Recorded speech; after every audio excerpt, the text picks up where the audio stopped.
If you're looking for homeschool sanity, welcome. I'm Dr. Melanie Wilson, Christian psychologist turned homeschool mom and curriculum author. But I was once so disorganized, I thought I had to quit homeschooling and stop having kids. Now, by the grace of God, I have 6 homeschool graduates. Whether we're discussing parenting, productivity, or practical tips, I pray that this episode is just what you need for happy, healthy homeschooling. Hey, homeschoolers. I was a stay-at-home mom when I started homeschooling. I did freelance writing and speaking and premarital counseling at my church, but I wasn't spending even 20 hours a week on work until my last 2 kids were teens. Because of that, I assumed that it simply wasn't possible to work and homeschool too.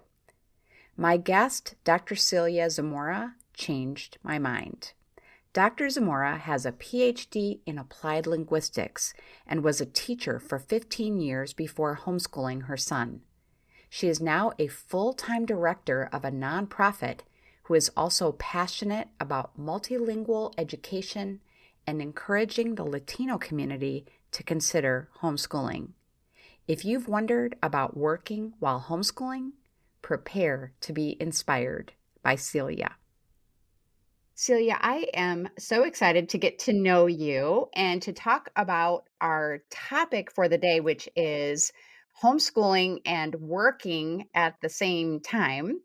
And I really want to jump right in. But before we do, could you tell us more about you and your family? And thank you so much for having me, Melanie. So, again, my name is Celia Zamora. I am currently the director of a nonprofit organization, which is called ACTFul, which essentially empowers and advocates language educators and language learners to make sure that we are being raised and promoting a multicultural and multilingual country. So that's kind of what I do. I am 100% remote. So it really does help in terms of being able to kind of block off time on my schedule and be able to homeschool. I am homeschooling my one and only son. He's 9 years old. His name is Jude Francis. And we live in Tampa, Florida. We lived in DC for 10 years and recently relocated almost 3 years ago. And I have been homeschooling him on and off for about 4 years. We did have a few months in between that we put him back in public school during our move because it was just a lot to try to figure everything out. But that really solidified our decision to homeschool because when we put him back, we said nope. And then we took him back out of public school and put him in homeschool again. And then my both of my parents are retired and live with me, and we are a multilingual homeschool family. And I like to think that we are, some trendsetters because a lot of our friends that never would have imagined in a million years that they would homeschool have really started coming up to me and asking me, so tell me more about homeschool, or what resources can you share? Because we kind of want what you have with your son. So definitely leading the charge as a boss mom director and also as a homeschool mom and baseball mom too. So All right. Well, I love it. So you mentioned that you put your son in school and thought, nope, we're going to go back to homeschooling. But what made you decide to homeschool initially? right. So I was an educator for 15 years. I had taught K through 16. I taught university. I taught public school, private school, everything. And then I had gone into this nonprofit. And of course, as with most people, my homeschool journey started off during the pandemic. My son was in kindergarten and obviously halfway through kindergarten the pandemic happened, so we started how it was happening in Virginia was that the teacher would give us all of the assignments on Monday, and then we had the entire week to do them. And then by Friday, we would turn everything in. I would sit down with my son to do it, and we realized that everything was completed that same Monday. So all of a sudden, we had Tuesday through Friday of not doing anything. So I started kind of, using my educational background to, create new things, make it more engaging. And then little by little, I realized that he was just going so fast that all of these things that, and mind you, I had never thought twice about what he was learning in kindergarten. I just figured, like that's par for the course. I'm an educator. But then when I realized how fast he picked things up, and it wasn't just because he was in a classroom with 20 other kids and a teacher and all of these, interruptions. But when we really had that one-on-one time, he read faster. He was adding double digits, subtracting. So we started kind of realizing, I think that this might not really be working anymore. So we took the summer to just really do our own thing, teach him in our own ways. And then when first grade happened, I was already kind of talking to my husband about, I think that maybe we need to homeschool. And of course, we both come from Latino households where that's just not done. Like homeschool is not done in Latino households. So it was really radical, that thought process. But then he was only in first grade for 1 week. Um, and again, I know that the teachers did the best that they could in a pandemic and having to now do online schooling for first graders. But all I would hear is I would be working in the next room in my office, and then I would hear him just tapping on his pencil or just sighing or rolling his eyes because they spent a good 20 minutes. The teacher would roll the dice and say 2 + 5. Okay, so and so, 2 + 5. And then the kid would answer 6. Nope, it's actually 7. All right, let's go to the next kid. My son was already adding double, triple digits. And he had to wait 20 minutes for him to be called on to give a really quick answer. So when I was hearing that, I said, I think it's time to go. And so then that same week, I pulled him out and we haven't looked back since. We did have like that second grade when we moved down here that I thought that it was going to be impossible, me being a director, because I had just gotten promoted. I thought it's going to be impossible for me to be director and to homeschool him. So we're going to have to put you back and moving.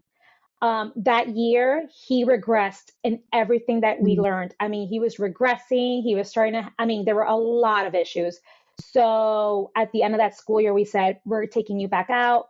And that's it. And we ask him every year, we always tell him, this is your journey. Do you want to continue homeschool? We sit down and we give him the pros and cons. Do you want to continue homeschooling? And he's the one that says, absolutely, I do. I'm not stupid. I want to continue homeschooling. I don't want to go back. So that's how kind of the journey has been. Yeah. Wow.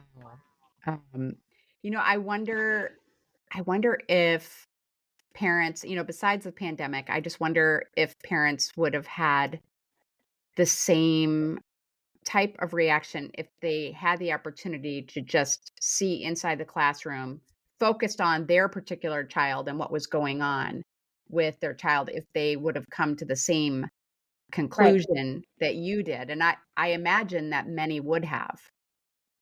Especially how things are now. I still keep in touch with a lot of my former colleagues that are educators. And in my current position, I speak to a lot of educators out there. And the things that are currently going on in the classroom, we have a national teacher shortage, which means that classrooms are packed to the brim, or if not overpacked. Teachers are quitting every week. They just have people that are not necessarily qualified to teaching. And so then a lot of these kids are coming. I had one of the baseball moms tell me, my son is in 2 AP classes and he hasn't written an essay and it's January. Isn't that weird? Yeah, of course it's weird. That is very weird. But I just feel like right now they just want some warm bodies in the classrooms. So I think that now more and more parents are realizing what's going on in their classrooms and how it's not okay. And then of course we see bullying and all of these other things that are happening in the world that I think it's starting to make parents pay more attention than when we used to. Right. And I think what you just said right there is a good segue into what I want to ask you, which is, if you are a working mom, however, I think, your initial thought is going to be what yours was. Hey, there's no way I can do this. There's no way I can work full-time, especially full-time, and homeschool. So why do you think that working moms should consider homeschooling anyway? I think that as working moms, we balance so much. We have some skill sets that I think not every working parent has. Really, the idea that we're balancing a full-time career and everything that goes on at home and being the mom, which for the most part, tends to be like that go-to parent for everything. So the fact that we can balance all these things show us that we're very good at organizing and balancing and really juggling a lot of things. So I think you tend to prioritize the things that are important to you. And of course, homeschooling as a full-time professional does come with sacrifices. So there are times that I would like to sit down and read my book after a long day, but I do know that I have to make sure that I'm on top of my son and making sure that things are getting done and that I have all of his evaluation portfolios done. And I mean, there's a lot more that comes into like the emotional and mental load.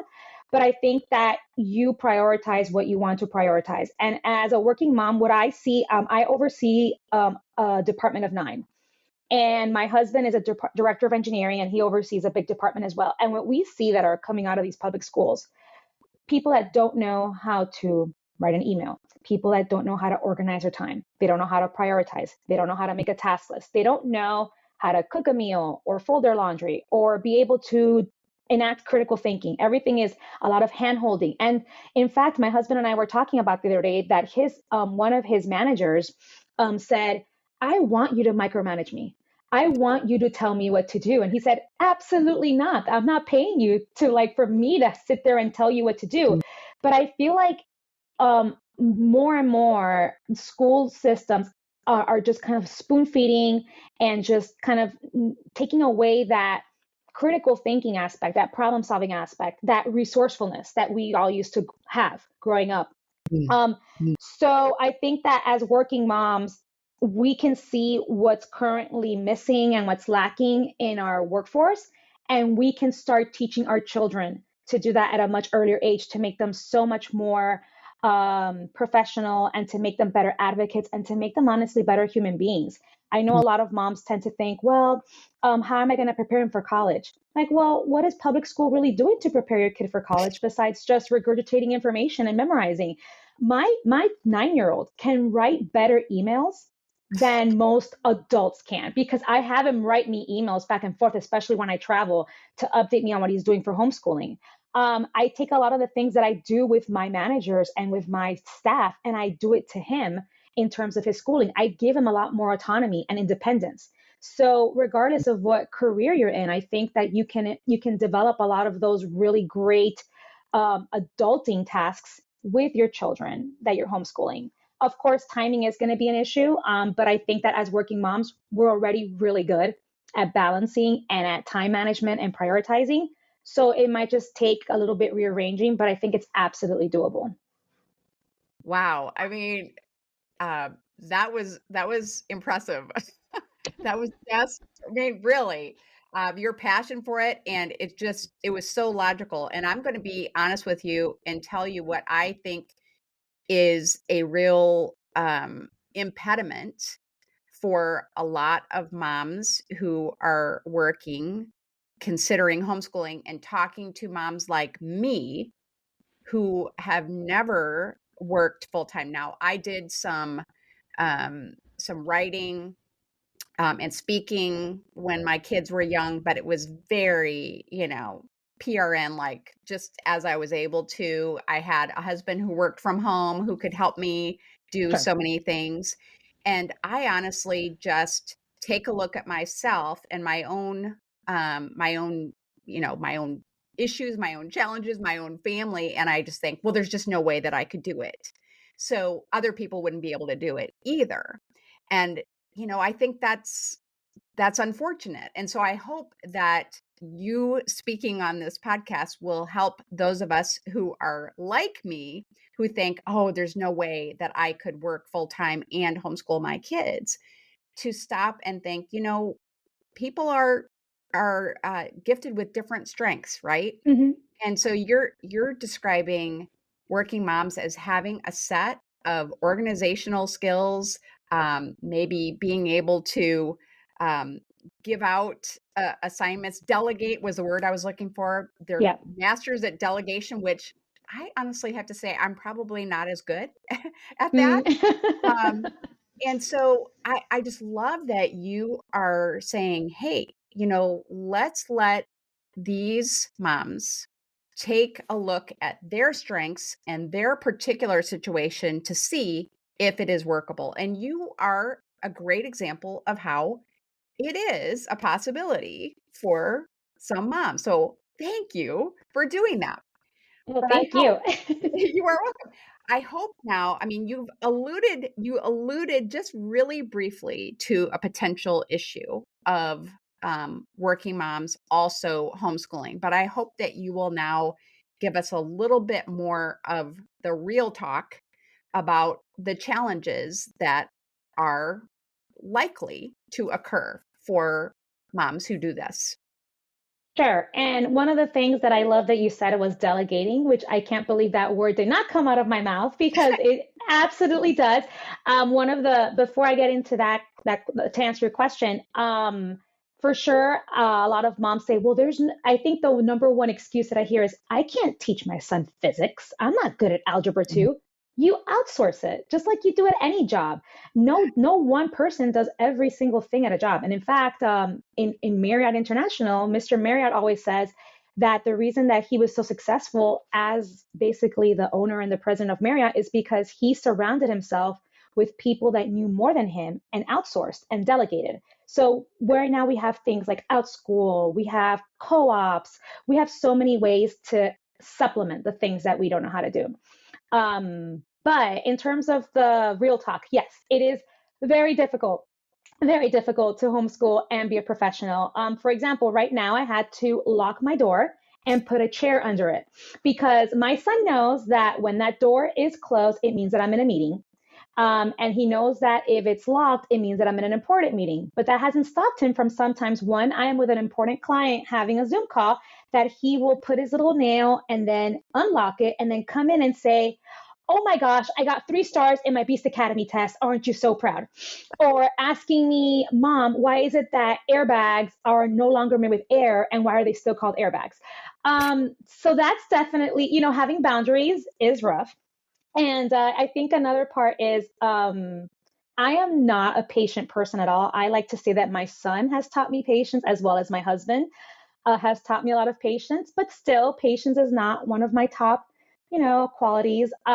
So there are times, especially when you're raising a child that is 100% like you personality wise and being at home all the time, there is no break. Like I do Mm. sometimes think about the fact that my friends get to drop off their kids and then pick them up hours later. So they had like that nice break to get stuff done and to just get a breather, especially right now in those preteen years when talking back and, attitude is a thing. I don't get that break. I am with my son from the moment he wakes up to the moment that he goes to sleep. Mhm. So that is a double-edged sword because I also feel like I am so blessed to have him for all that Mhm. time and the amount Mhm. of time that I get back to be with him. And in fact, I feel like our relationship is a lot better because he doesn't have like those negative influences that he would otherwise have. But it is a lot. It's a lot to be with somebody all the time. And I feel like there are more kind of like arguments because we're with each other all the time. And I do want to say that I mean, I feel like, again, the time management is so crucial.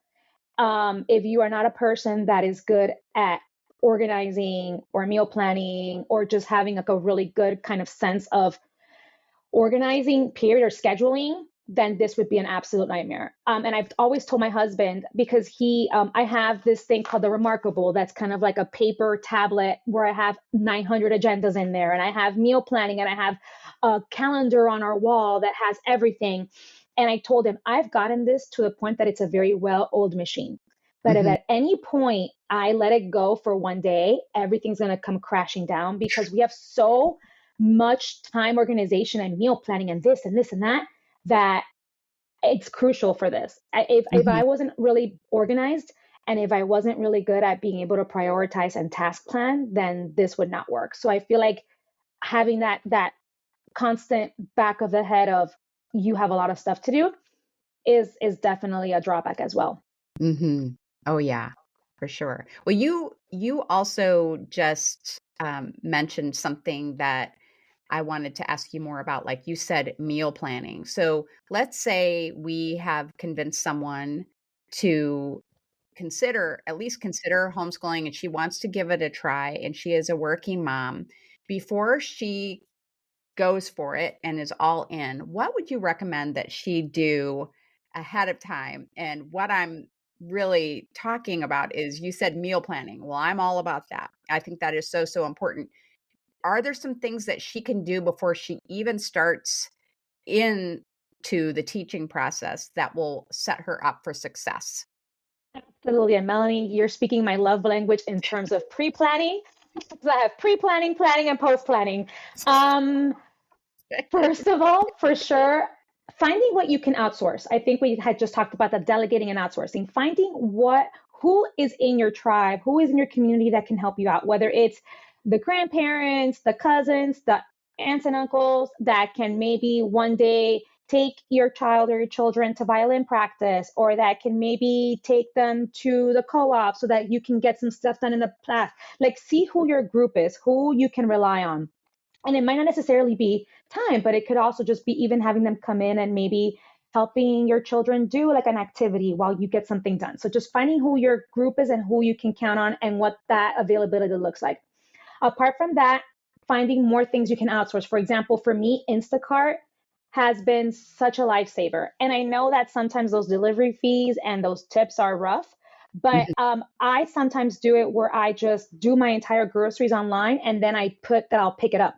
And then on the way back home from baseball practice or violin practice or bass or what, anything else, I will just pass by and have them put it in my trunk and then I go home. And that already saves me a good, what, 2.5 hours of having to sit there and think about these things, as well as having meal planning. I live by meal planning, especially because in this economy, it really gets the most out of your groceries so that you're Mhm. not wasting a lot of fruits and vegetables or things that that get spoiled easily. So if you already come up with a good list, and I mean, the internet is just an amazing place. TikTok too, where they can tell you here is how you can plan 5 meals, or even honestly, ChatGPT.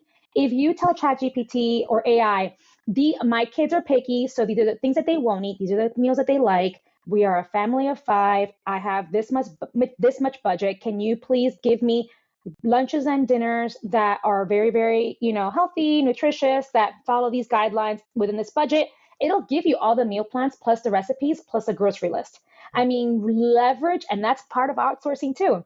Mhm. So, as many things as you can do beforehand to just maximize your time and using that time for the priorities, which are spending that one-on-one time with your child and so forth, is really good. I would also say that I used to do when I was a teacher something called bell work. That when the students would come in the first 5 or 10 minutes of class, while I was taking attendance and picking up homework, I would have them do some sort of independent learning. You Mhm. can do that at home too. Start finding out the things that your kids like. For example, my kid loves puzzles and he loves Sudoku. So we have like a little morning basket where he knows for a fact that if I need 10, 20 minutes to just get my stuff in order or get coffee, then he can just go to that morning basket, pull out his Sudoku, keep working on a puzzle that we're doing once a week together. We have a game of Scrabble that's perpetually on our table Mhm. that it doesn't have to be a one sit down and do it. Like, we know that we pass around and it can take us a week to finally, finish Scrabble. But those are things that he can do independently that he doesn't need me for, that buys me some time to be able to either get my affairs in order, get into a meeting and so forth. Mhm. Yeah, that is very good. Um, I just watched a video about ChatGPT giving you giving you recipes and grocery lists, and I just Yeah. thought, "What in the world?" Pretty impressive. Yeah. And, there are so many ways I think, just kind of jumping off from what you said, that I think you could tailor your schedule. I am continually amazed by the homeschoolers who interact with us on Facebook, on my Facebook page, and they say, we start school at 3 in the afternoon, or Mhm. we do school in the evening. And I was just thinking, if you are working regular work hours, you could absolutely get your kids started before you go into your work day and get them, teach them something and then get them doing independent work. I do think that there are a lot of creative strategies that can be used to help you, but I'm hoping that you can give us even some more tips for how do you save your sanity when you are a working homeschool mom? I just did a whole article on self-care and the importance of self-care. I mean, do you make time for self-care, for example? So one of the things that I've started doing, and I think you can see in the back of my wall, is I started running marathons, and started running half marathons, 5Ks, 10Ks, and full marathons, just because it was the one time that I was 100% interrupted. That I could go out very early in the morning, and my husband and I do it together. So we wake up at 5 in the morning, and we just run. And originally it was listening to music. Then it was listening to podcasts, including yours, and all the homeschool podcasts would be during running. And then it was audiobooks. And now I find myself sometimes running in silence because it's the Hmm. only time that I don't have a Zoom call, a Teams call, my husband or my son calling me. It's just Hmm. myself with my thoughts.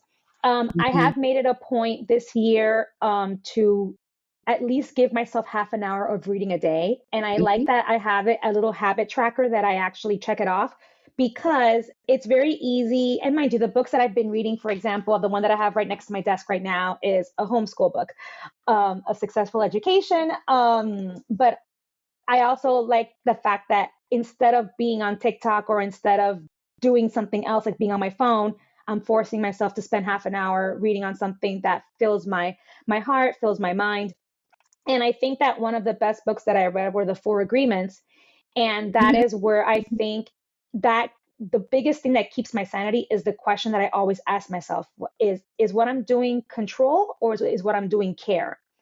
And that's really helped me reassess a lot of my controlling tendencies because, again, as a type A, overachiever, super organized mom, professional, um, I think that a lot of things were very controlling that I would do, and that would cause a lot of angst or a lot of arguments. So I've started to ask myself, is this care or is this control? And I found that a lot of times it was control. So I would let that go. And it Hmm. just saved me so much angst and so much yelling and so much arguing because I let things go little by little. And that has just made a much more peaceful house. So I think that has also saved my sanity a lot. Wow, that is great. I'm sure you could give us a lot of examples of just different things that you have found through experience, trial and error that have helped you. I'm sure we all could. That's what homeschooling is really all about. So if you are someone who is just considering it, I just want to kind of harken back to you saying, "Oh, I'm not a patient person." Well, I wasn't either, but homeschooling has taught me to be patient. Yes. And I would never have become more patient had I not homeschooled. I would have continued to be very, probably short-tempered and like you, more controlling. So I really appreciate that you were sharing that. I wanted to get back to something you talked about at the beginning when you were introducing yourself. I know that you are passionate about Latino families, in particular, considering homeschooling. Do you think that they have any misconceptions or fears about homeschooling that keep them from considering it as an option?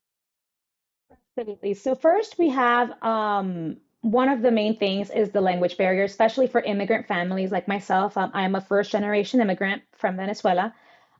So I feel like a lot of parents, first and second generation that come to this country, their main focus is getting their kids to assimilate to the country as best as possible. And homeschooling does not necessarily Mm, check off that box of assimilation. Like that's already something off the grid. So right. that's not necessarily fitting into the mold. Also, I Mm, find that the stereotype tends to be that for BIPOC communities, when you go off the grid, you tend to have a much harder time in terms of regulation and oversight. And so then if someone mm, else does it, it's like, wow, you're so brave, you're so amazing. Whereas if mm. somebody from the BIPOC community does it, it's like, well, you're clearly neglectful. You don't know what you're Oh, doing. So when I've talked to other homeschoolers, homeschooling families, or people that have thought about homeschool, when it comes to like anybody in the BIPOC community, it tends to be with a lot of distrust. However, we have seen that, especially for BIPOC children, public schools are not necessarily great for them either. They mhm. tend to be the ones that fall through the cracks a lot more. They're the ones that tend to be bullied or face a lot of microaggressions. So I kind of go back with them and say, well, what is your child really losing out of being in a public school anyway? that you're so afraid of. So I think that there have started being a lot more groups of, I know that there's a group that I'm part of called Melanated Homeschoolers and Mhm. Latino Homeschoolers that are really trying to bring more awareness to the fact that yes, we might be a small group, but we're here and we are moving forward with it. And one of the things that I love about Latino homeschool is there's a term that I use for my research. When I got my doctorate at Georgetown, my whole research revolved around something called heritage language learners, which are kids whose first language is their original language, like Spanish, for example, in my case. And Mhm. then they come to an English speaking country with English speaking schools. And so then their first language tends to start dropping and becoming their second language, and English becomes their dominant language. And of Mhm. course, because unless you're taking Spanish 3 times a week in a classroom and you're getting it at home, that's as much as you're getting of that language. Homeschooling allows you to also expose your child to your heritage language and your heritage culture a lot more than if they were Mhm. in public school. And mind you, I'm not a hater of public school. I think that our education system needs a lot of reforming, and there Mhm. are people that public school works for them and that's the only option they have. So that's great. Supplements are always great for after school. But I do feel like being Latinos that have the privilege and the opportunity to homeschool, they tend to now be able to really expose their children to so much more and to be real multilinguals and multicultural human beings in our society that can be global. I mean, we Mhm. were able to take 2.5 weeks off last year in the middle of the quote unquote school year and Mhm. go to Japan. My Oh, son's been learning wow. Japanese with me, and he loved being able to apply his Japanese in Japan. He was talking it up with all the restaurant owners, with the people in the crowds. He was able to try all of this great food, learn culture. I mean, he came back a completely different person from that trip. And that's not something that we would ever have been able to do if we were in the typical 9 to 5 public school and only Mhm. having summers off. So I would urge any Latino homeschool parents or possible potential homeschool parents listening that we are a growing community. Um, there are ways to talk to your grandparents and to the great grandparents, because my parents were definitely not on board with this when I Mhm. told them about it. And now they see my son and they say he's probably the most respectful, most intellectual, most well versed kid I've ever met. Like, yeah, Mhm. Mhm. because of what homeschooling does for him. So Mhm. it's absolutely possible. That that is just a wonderful testimony. And as you were talking, I was thinking it makes sense, I think, for um, a family who is new to this country to take some time to homeschool their child and instill their values, work on language, as you're saying, spend more time on that, build their confidence because, I was most attracted to homeschooling from the very beginning because we know that of the educational choices that we have, it is the best for building a student's self esteem. So if we have a child who feels confident, they know the language, both languages, they've been able to explore, spend more time on things that are really interesting to them. Then they could go to public school if that is your choice and probably do a lot better.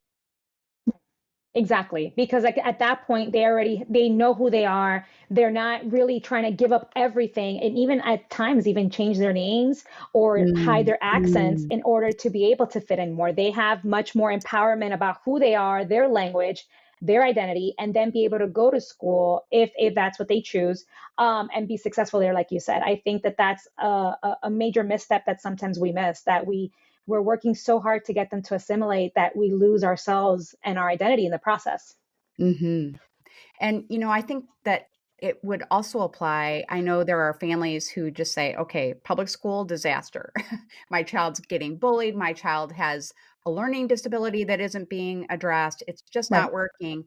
And possibly before you would put that same child into a private school, no matter what the situation is with your family, it might make sense to spend some time homeschooling and Mhm. build up their confidence and, work on skills that may be lacking that weren't addressed in the public school before you go ahead and do that. So I feel like you've um, given all of us some real food for thought, and very much appreciate it.